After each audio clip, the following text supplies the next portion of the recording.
For the past few years, I've had the privilege of shooting sports documentaries for elite level athletes. While this is considered a dream opportunity, I'm not gonna lie to you guys, it was a long road to get here. There's a few things that can really help you guys get started in this field of making sports documentaries for pro athletes. Throughout this video, I'm gonna give you guys some tips on how to land these projects, gear that I use, how to optimize your filmmaking process, and help you guys avoid some of the mistakes that I've made along the way. And we're getting started right now.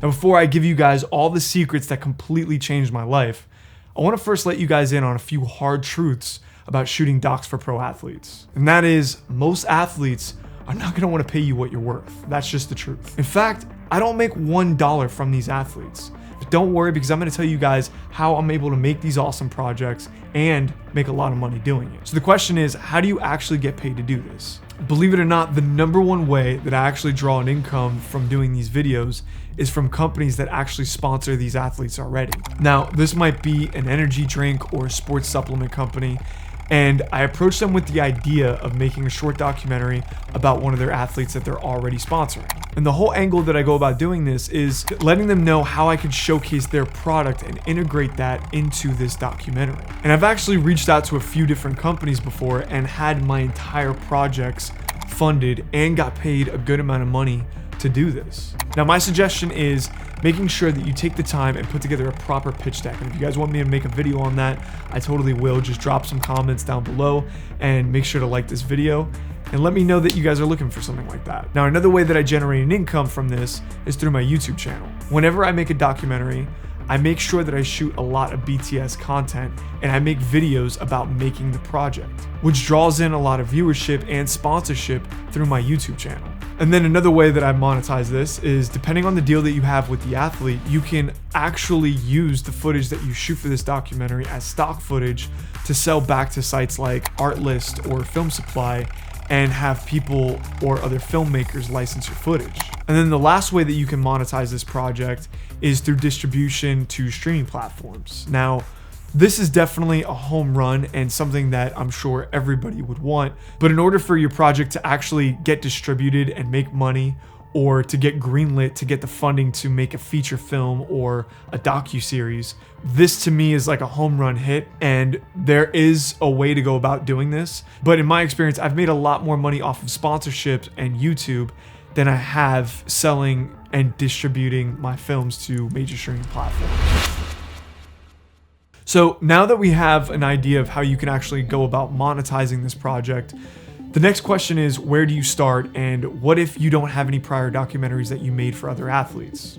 So the first thing that you're going to want to do is find local athletes that you either admire the sport that they play, or athletes that you think have potential or a really interesting story that you would like to tell. If you go and reach out to high school or college athletes, or maybe even some low-level pros, you'd be surprised, but they might actually get back to you and be interested in doing something like this. And my suggestion in approaching them is tell them all the costs of the production, which may be, $4,000 or $5,000, and tell them that you're going to cover the entire production cost yourself. And trust me, there's a strategy to doing this, because in return, what they're going to realize is that this project is valuable and there's a lot that goes into making this. It's not just you showing up with your camera and doing a run and gun shoot. There's a lot that goes into planning and producing a documentary. And if they see this and they understand the value that you're giving them, what this does is actually make them take you and the production seriously. And it's gonna make them feel like you're giving them an opportunity rather than them doing you a favor. And trust me, guys, I have gone the other road, which is, allow these athletes to pay you what they can afford, which is probably like $500 or $600. And they treated me and my crew like dirt, or they shown up super late and weren't really considerate of my time or my crew's time. It's better if you just swallow that cost of the production yourself and try to monetize this project in all the other different ways that you can go about doing it. I've found that it's way more beneficial that you let them know, like, hey, don't worry about paying for anything. I'll cover all the cost.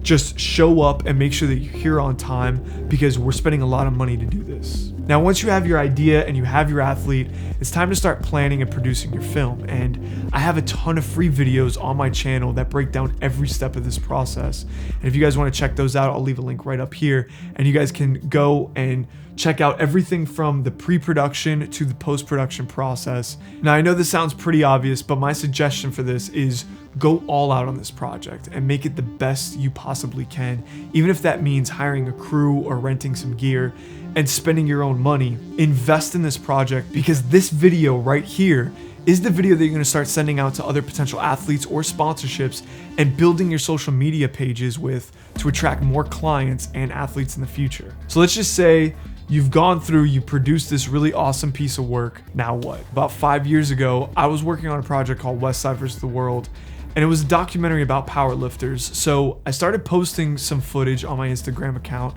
and talking a little bit about my approach to the work. Because I posted those videos on my Instagram, a few days later, a gym owner hit me up to do a promo for their gym, and it turned out to be a project that led me to meeting some of the biggest athletes in the sport and making thousands of dollars from. And that's why that initial piece of work that you produce is so important, and to really have something good to showcase on your social media platforms and brand yourself as a filmmaker who makes this style of content. Now, once I got my foot into the door with this gym, I made sure to go above and beyond on every single project we did together. And of course, the gym owner and I developed a really great relationship, and he hired me for more and more projects. And now that gym owner has become president of an organization that I'm producing content for because of that relationship that we built. So another big takeaway from this is make sure that you go above and beyond and just be easy to work with. You know, don't nickel and dime everyone.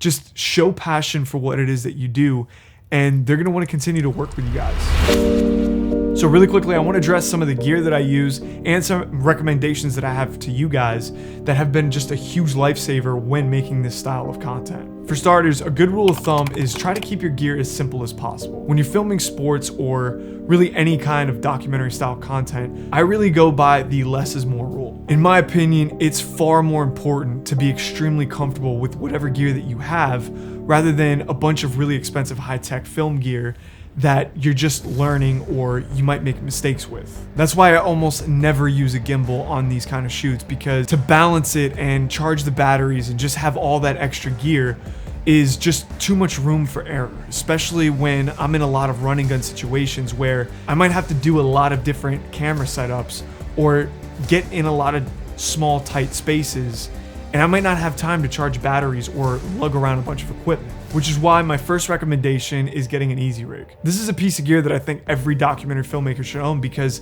it's so simple to use. All you have to do is attach it right to your camera handle. And when you're following your subjects around for a really long period of time, it's not really practical to walk around with a gimbal or go handheld for hours on end. But with the Easy Rig, your camera rig is super light and you're able to really quickly reframe shots if you need to. Now, the next piece of gear that I strongly recommend getting is a good zoom lens, something like a 24-70 and maybe even a 70-200. And the reason why I recommend getting a good zoom lens, especially if you're a documentary filmmaker, is because when you're following around these athletes or any subject for your documentary, there's a lot of situations that aren't really in your control. You might not be able to get close enough to, or you might be in really tight situations like a car, and having a 50mm is going to be completely useless to you.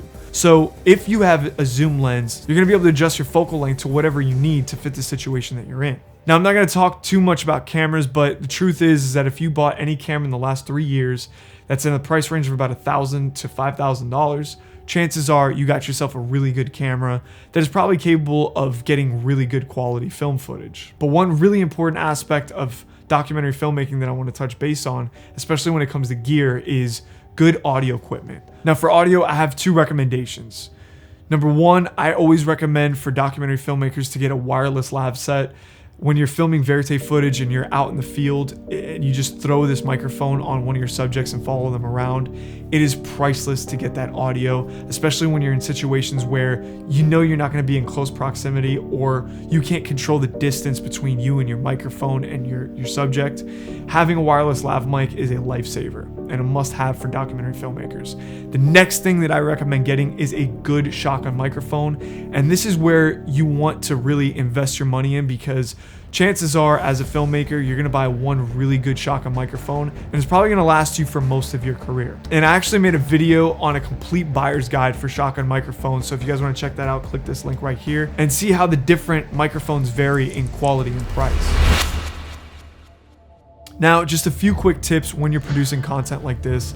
I think that it's extremely important to talk about a few big mistakes I've made along the way and how you guys can probably avoid them. I would say the biggest mistake that I made when I was first starting out is not having a solid foundation to my documentaries when I first started. And what I mean by this is when I first started, I would just follow these athletes around in hopes of getting enough content to be able to piece together a story. And I'm gonna be honest with you guys, the first few months I was doing this, it really felt aimless. It felt like I was getting 90% of the content I was shooting felt like it was unusable. If you guys take away anything from this video, my biggest thing would be to make sure that you spend a lot of time in pre-production and really plan out, you know, your script, your storyboard as much as possible, because this is going to save you so much time and money in post-production. And if you guys want a really detailed description on how I do my pre-production, I'll leave a link right up here so you guys can check that out. I break down every step of my pre-production process, and hopefully you guys can take a look at that video and learn a little bit and take from that, and hopefully that saves you guys some time.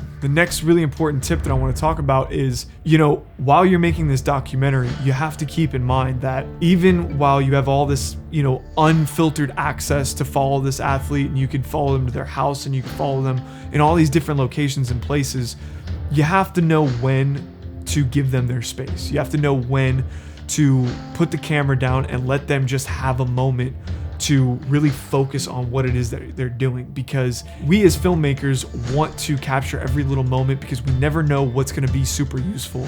That being said, on the flip side, you also have to know when to keep the camera recording and make sure that you're capturing really good content, but it's just a balance that you have to kind of be aware of as you're making these documentaries and as you're following around these athletes. And then the last tip that I have for you guys, and this is something that should not be overlooked by any means, is really dive deep into whatever sport or whatever athlete that you're following, because, you know, when I first started, I didn't really know much about MMA other than very, very surface level stuff. But there were so many intricacies and nuances that I really didn't understand about the sport that I really had to study and pay attention to be able to have an educated conversation with the athletes and the coaches or the spectators of the sport, and to be able to really tell a full story. So make sure that you do your research and really dive deep into what that sport is about, the rules, the legends of the sport. You know, really get yourself acclimated into what it is that you're filming and what it is that you're trying to say.